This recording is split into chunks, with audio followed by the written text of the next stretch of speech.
जो सफ़र की शुरुआत करते हैं जो सफ़र की शुरुआत करते हैं वो मंजिल को पार करते हैं।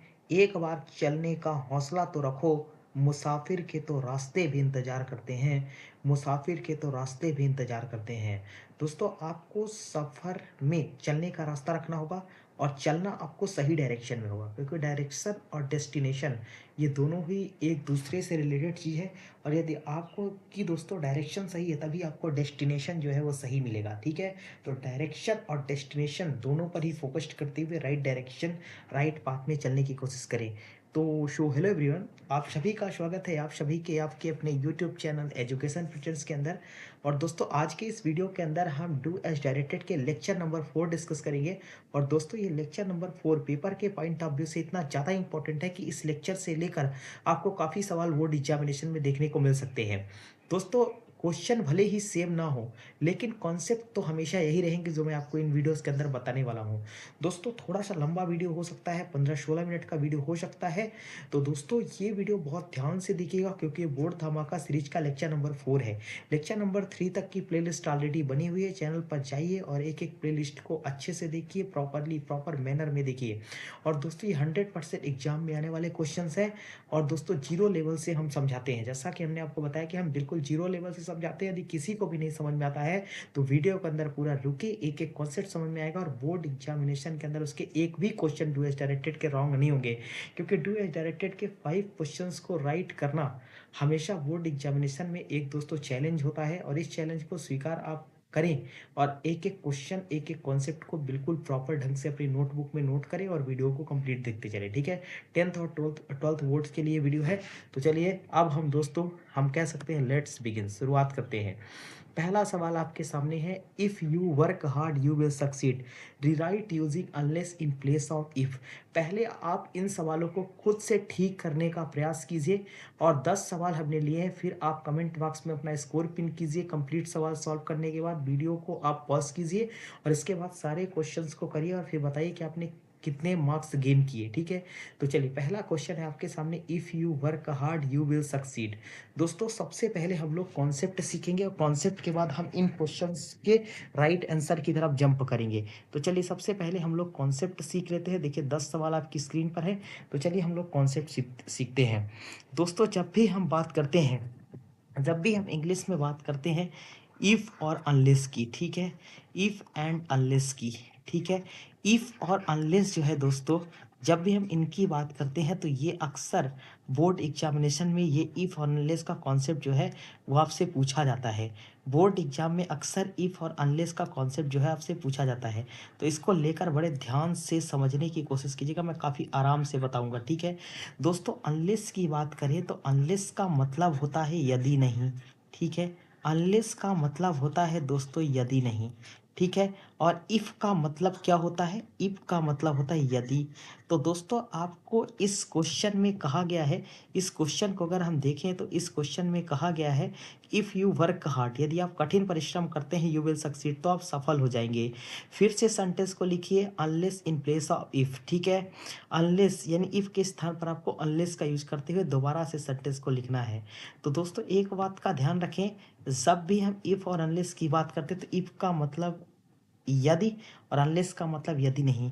दोस्तों, जब भी आपको इफ़ से अनलेस या अनलेस से इफ़ कन्वर्ट करना है, तो आप जब भी आप अनलेस से इफ़ या इफ़ से अनलेस कन्वर्ट कर रहे हैं तो स्ट्रक्चर तो आप दोस्तों चेंज कर सकते हैं, लेकिन एक बात का विशेष ध्यान रखिएगा कि स्ट्रक्चर आप चेंज कर सकते हैं, लेकिन सेंटेंस की मीनिंग नहीं चेंज होनी चाहिए।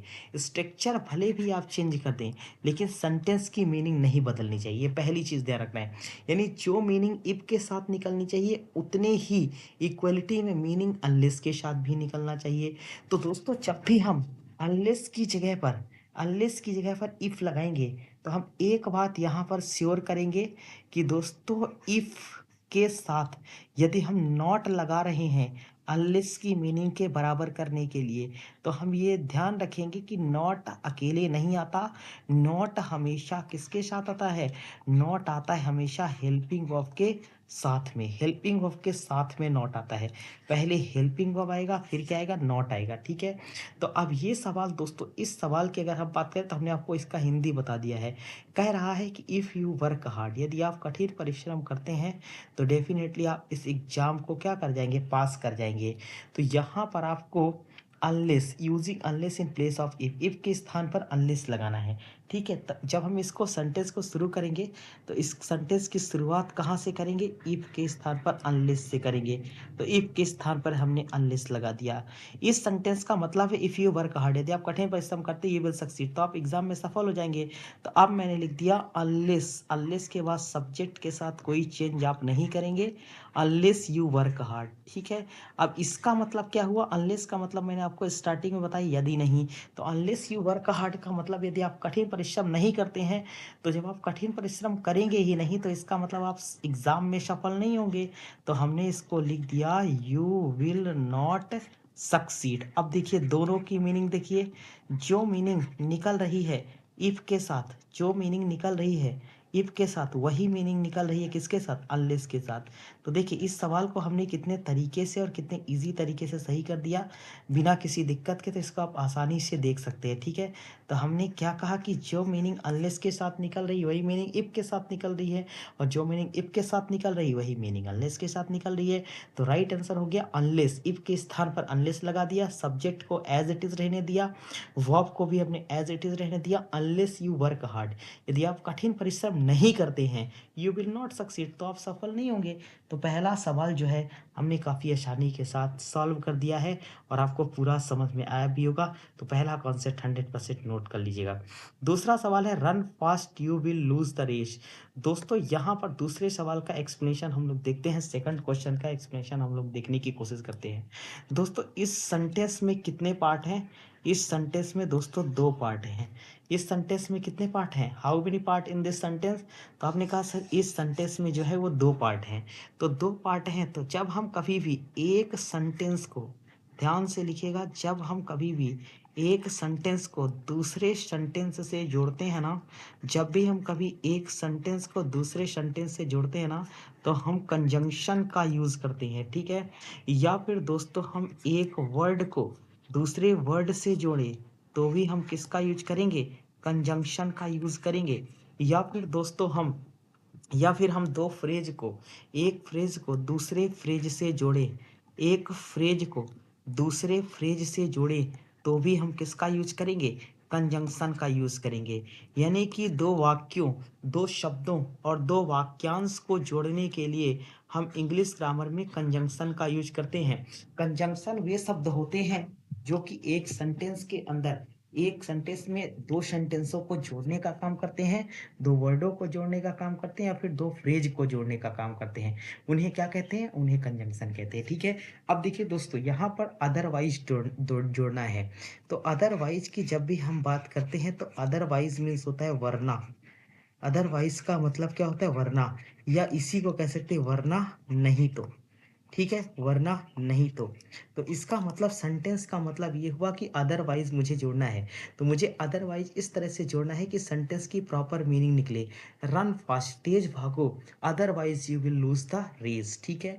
तेज भागिए नहीं तो आप इस रेस को क्या कर जाएंगे, इस रेस को आप हार जाएंगे। रन फास्ट, तो कंजंक्शन दो वाक्यों को या फिर दो वर्ड को या दो फ्रेज को जोड़ता है।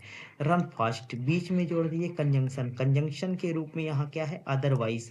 तो otherwise you will lose the race, ठीक है। Run fast otherwise you will lose the race, ठीक है, या लॉस द रेस। तो ये आसानी से हो गया, हमने इसको कंबाइन कर दिया किसके साथ, अदरवाइज के साथ। तो दूसरा सवाल भी हमने मक्खन तरीके से बना लिया है।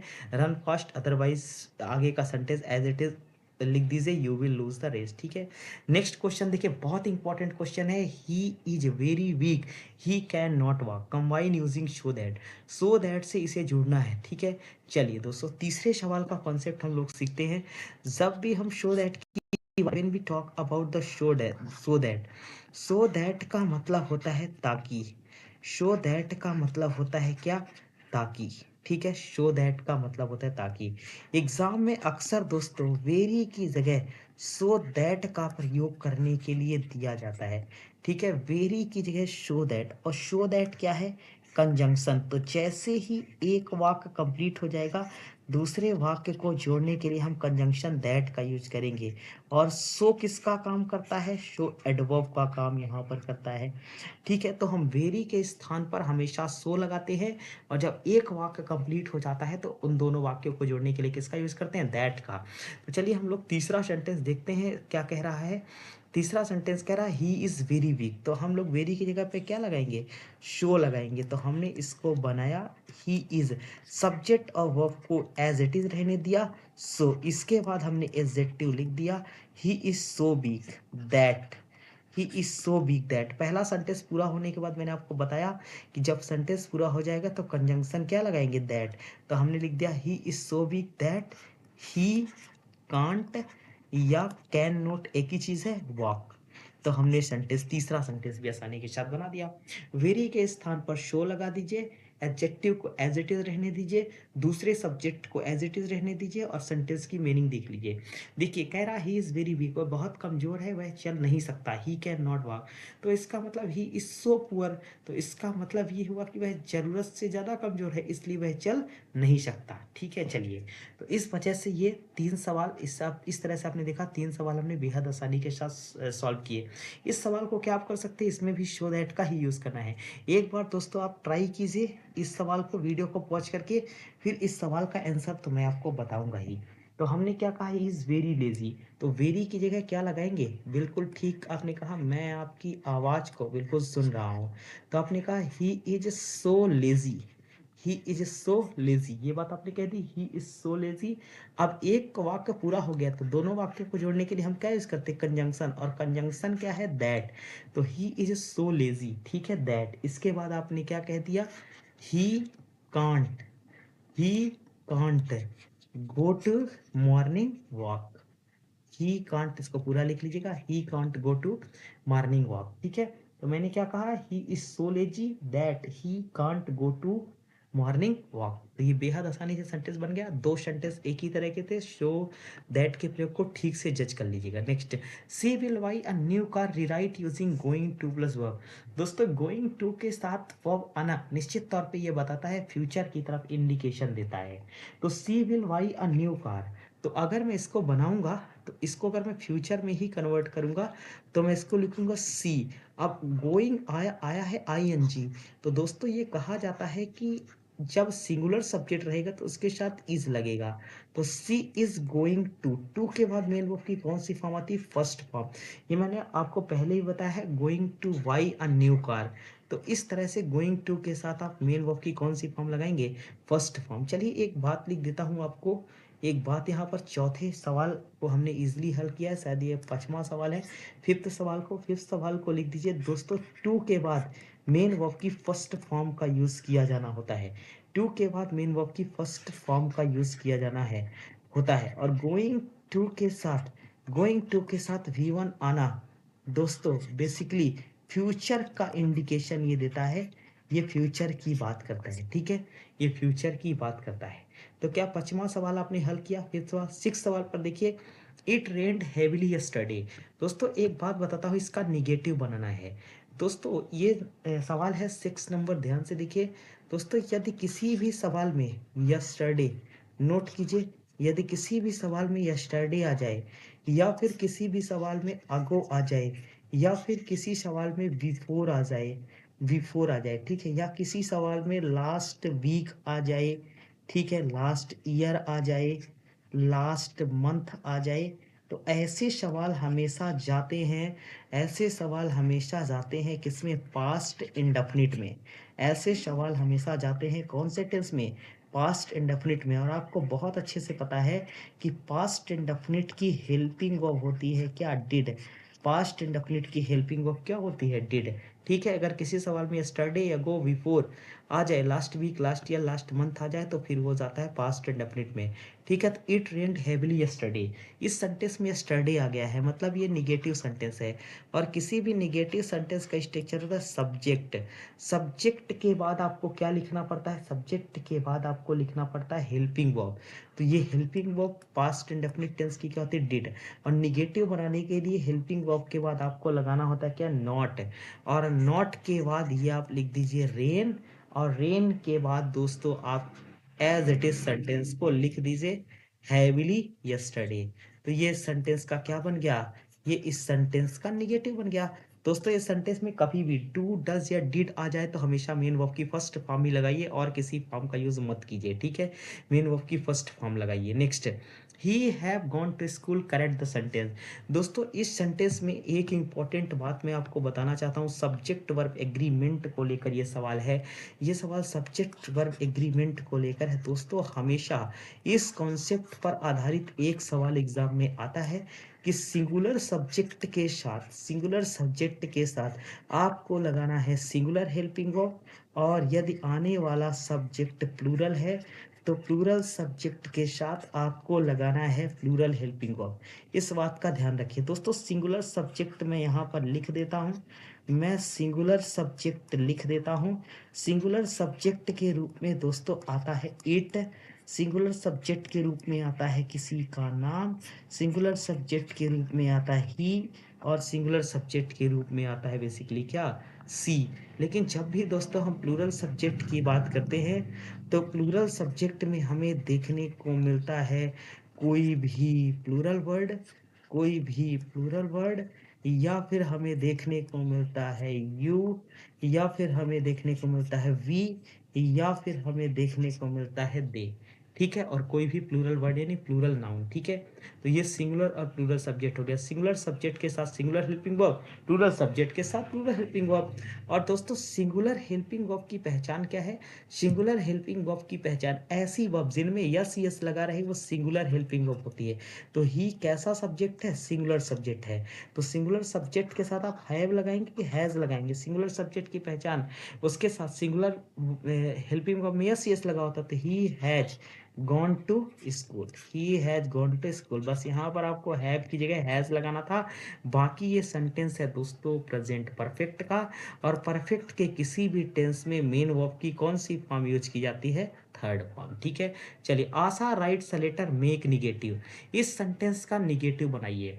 दोस्तों ऐसे सब्जेक्ट जिनके मेन वर्ब में ऐसे सब्जेक्ट, नेक्स्ट लिखता हूं दोस्तों, ऐसे सब्जेक्ट जिनके में जिनके ऐसे सब्जेक्ट जिनमें मेन वर्ब आए सब्जेक्ट के तुरंत बाद और मेन वर्ब में यस यस लगा रहे, ऐसे सेंटेंस जाते हैं कौन से टेंस में, प्रेजेंट इंडेफिनिट में। ऐसे सेंटेंस जाते हैं प्रेजेंट इंडेफिनिट में, और प्रेजेंट इंडेफिनिट की हेल्पिंग वर्ब होती है डू और डज, डू और डज। यदि आने वाला सब्जेक्ट सिंगुलर है तो डज हेल्पिंग वर्ब लगाइए, आने वाला सब्जेक्ट प्लूरल है तो डू हेल्पिंग वर्ब लगाइए। तो जब हम प्रेजेंट इंडेफिनिट का निगेटिव बनाएंगे तो नॉट हमेशा किसके साथ आएगा, हेल्पिंग वर्ब के साथ आएगा, नॉट सेंटेंस में अकेला नहीं आएगा। तो आशा राइट्स अ लेटर, अभी अभी हमने आपको बताया कि किसी का नाम क्या होता है, सिंगुलर होता है। तो आशा सिंगुलर सब्जेक्ट है, सिंगुलर सब्जेक्ट के साथ मुझे निगेटिव बनाना है। तो निगेटिव बनाने के लिए डू लगाऊंगा कि डज लगाऊंगा, डू लगाऊंगा कि डज, सिंगुलर सब्जेक्ट ना तो डज, आशा डज। अब निगेटिव के लिए क्या लगाऊंगा, नॉट। और फिर अभी अभी कुछ देर आपको पहले मैंने बताया कि यदि सेंटेंस में कभी भी डू डज या डिड आ जाए तो मेन वर्ब की कौन सी फॉर्म लगाओगे, फर्स्ट फॉर्म लगाओगे। तो राइट्स कीजिए, हमने क्या कर दिया, राइट कर दिया। अब देखिए नेक्स्ट सवाल दोस्तों, चेंज द वॉइस, वॉइस को चेंज कीजिए, वॉइस को चेंज कीजिए। दोस्तों जब भी हम वॉइस की बात करते हैं, जब भी हम नेक्स्ट कॉन्सेप्ट लिखिए, जब भी हम वॉइस की बात करते हैं तो वॉइस की बात करने पर हमारे सामने दो प्रकार की वॉइस देखने को मिलती है। पहली वॉइस एक्टिव वॉइस, दूसरी वॉइस पैसिव वॉइस। दोस्तों जब भी हम एक्टिव वॉइस की बात करते हैं तो एक्टिव वॉइस कोई भी टेंस का सेंटेंस, बेसिकली कोई भी टेंस का सेंटेंस जो होता है वो एक्टिव वॉइस में जाता है, और इसी टेंस के सेंटेंस को, इसी टेंस के सेंटेंस को जब हम इसी टेंस के सेंटेंस को जब हम वर्क डन को प्रायोरिटी दे देते हैं, यानी जब हम टेंस के सेंटेंस को कन्वर्ट करते हैं वर्क डन को प्रायोरिटी दे देते हैं, यानी हेल्पिंग वर्ब के साथ मेन वर्ब की थर्ड फॉर्म लगा देते हैं, तो वो पैसिव वॉइस का सेंटेंस हो जाता है। किसी दिन मैं आपको पूरी तरीके से बताऊंगा कि एक्टिव वॉइस क्या है, पैसिव वॉइस क्या है, ठीक है। चलिए, तो वॉइस जब हम प्रेजेंट इंडेफिनिट की पैसिव वॉइस चेंज करते हैं तो प्रेजेंट इंडेफिनिट की पैसिव वॉइस का स्ट्रक्चर तैयार करिए जरा। प्रेजेंट इंडेफिनिट टेंस के पैसिव वॉइस का स्ट्रक्चर तैयार करिए जरा। सबसे पहले लिखना पड़ता है आपको ऑब्जेक्ट। ऑब्जेक्ट के बाद आपको हेल्पिंग वर्ब के रूप में लिखना पड़ता है according to subject is am are. अगर लिखा हुआ सब्जेक्ट सिंगुलर है तो इज लगाइए, आई है तो एम लगाइए, प्लूरल है तो आर लगाइए। और पैसिव की मिनिमम कंडीशन कहती है मेन वर्ब की थर्ड फॉर्म, और इसके तुरंत बाद आप लगाइए मेन वर्ब की थर्ड फॉर्म के बाद आप लगाइए प्रीपोजिशन। और प्रीपोजिशन के तुरंत बाद आप लिखिए क्या, प्रीपोजिशन के तुरंत बाद आप लिखिए एजेंट। प्रीपोजिशन के तुरंत बाद आप लिखिए एजेंट। तो हमारा सवाल क्या है, हमारा सवाल है आशा, सॉरी आशा राइट से लेटर नहीं है, हमारा सवाल है, एक बार हम लोग चेक कर लेते हैं। ठीक है, एक बार हम लोग सवाल चेक कर लेते हैं। You play golf. तो सबसे पहले आप क्या लिखेंगे, ऑब्जेक्ट। तो इस सेंटेंस का ऑब्जेक्ट क्या है, गोल्फ। अब गोल्फ किसी गेम का नाम है, और किसी गेम का नाम हमेशा सिंगुलर होता है। दोस्तों ये जो चीज़ें मैं आपको बोलता जा रहा हूँ ना और नहीं लिखता हूँ, और आपको इंपॉर्टेंट लिखे तो आप ये भी लिख लीजिएगा इंपॉर्टेंट लगे तो। गोल्फ गेम है और गेम हमेशा प्लूरल होता है। और प्रेजेंट इंडेफिनिट का पैसिव वॉइस बनाते समय आप सिंगुलर, आप इज एम आर का यूज करेंगे हेल्पिंग वर्ब के रूप में। तो गोल्फ इज, इसके बाद पैसिव की मिनिमम कंडीशन कहती है मेन वर्ब की थर्ड फॉर्म। तो गोल्फ इज प्लेड बाई, और यू को जब ऑब्जेक्ट में ले जाएंगे तो यू ही रह जाएगा। ठीक है, चलिए यू ही रह जाएगा। अब देखिए, you are going to Agra tomorrow, change into interrogative. इसे मुझे इंट्रोगेटिव में चेंज करना है। तो इंट्रोगेटिव में चेंज करना है तो हेल्पिंग वर्ब पहले से लगी है, हेल्पिंग वर्ब को सबसे आगे कर दीजिए, और इसके बाद सब्जेक्ट लगा दीजिए, और सब्जेक्ट के बाद गोइंग लिख दीजिए जो लिखा है, और गोइंग के बाद टू आगरा लिख दीजिए। और सबसे महत्वपूर्ण बात, जो सेंटेंस लिखा है उसको लिख दीजिए, लेकिन उससे भी इंपॉर्टेंट बात की क्वेश्चन मार्क लगाना ना भूले। तो ये रहे दोस्तों आपके 10 क्वेश्चन डूएस डायरेक्टेड के। हर एक क्वेश्चन को प्रॉपर ढंग से कॉन्सेप्ट के साथ नोट कर लीजिएगा, और कहीं पर कोई डाउट होगा तो बताइएगा। और आपने सभी क्वेश्चंस को मैं उम्मीद करता हूँ कि पॉज किया होगा। एक बार अपना कमेंट बॉक्स में स्कोर पिन करेंगे। और ये कॉन्सेप्ट चाहे आपका हाफ ईयरली एग्जाम हो, अर्धवार्षिक परीक्षा हो, या फिर बोर्ड एग्जाम वार्षिक परीक्षा हो, उसके अंदर तैयार करके जाए, या फिर प्री बोर्ड हो, हर एग्जाम के अंदर यही क्वेश्चन रिपीटेड होते हैं। इसी तरह के कॉन्सेप्ट आपके एग्जाम में पूछे जाते हैं। तो उम्मीद करता हूँ कि आपने पूरी तरीके से लेक्चर को एंजॉय किया होगा और चीज़ों को सीखा होगा। तो अगर आपको ये वीडियो अच्छा लगा हो, आपने चीज़ों को सीखा हो, तो आप एजुकेशन प्रेजेंट्स के इस चैनल को कर दीजिए सब्सक्राइब, और भाई वो शेयर किया करिए वीडियो को। ठीक है, बहुत इंपॉर्टेंट चीज़ है, वीडियोस को शेयर किया करिए। इतना अच्छा कंटेंट मैं बनाने की कोशिश करता हूँ और आप तक बेस्ट से बेस्ट कंटेंट पहुँचाता हूँ। तो भाई इसकी थोड़ी वैल्यू कीजिए और इन वीडियोज़ को शेयर कीजिए। ठीक है, थैंक यू सो मच। मिलते हैं आपसे नेक्स्ट वीडियो में। रखिएगा अपना ख्याल। जय हिंद।